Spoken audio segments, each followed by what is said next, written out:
عاملين ايه يا ابطال؟ النهارده هنبدأ الدرس الاول في المنهج. الدرس الاول بعنوان ادوات الاستكشافات العلمية. فكرتوا قبل كده في الاستكشافات العلمية وازاي بيعملوها؟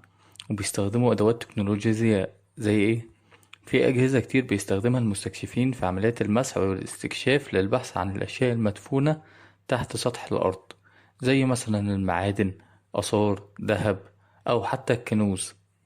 تعالوا نعرف علماء الآثار بيستخدموا ايه عشان يستكشفوا الأرض.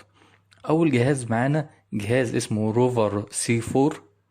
ده جهاز مطور لاستكشاف المعادن وماسح أرضي ثلاثي الأبعاد، اتعمل مخصوص عشان يبحث عن المعادن والكنوز المدفونة تحت الأرض، حتى الذهب. الجهاز بيتميز إنه بيقدر يطلع صورة ثلاثية الأبعاد للمكان اللي تم مسحه عشان المستخدمين يعرفوا يحددوا الأماكن المحتملة للمعادن دي. تاني جهاز معانا جهاز الرادار المخترق للأرض. ده بيستخدموه عشان نلاقي الأجسام المدفونة تحت الأرض. دلوقتي هنتكلم عن بعض الأدوات اللي بنستخدمها في استكشاف الأرض. أول نظام عندنا نظام تحديد الموقع العالمي اللي كل الناس عارفينه، اللي هو الجي بي اس.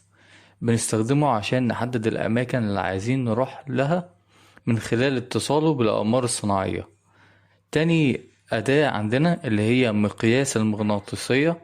ده جهاز بيقيس المجال المغناطيسي وبنستخدمه عشان نستكشف المعادن تحت الأرض. وبكده نكون خلصنا الدرس الأول. انتظرونا في الدروس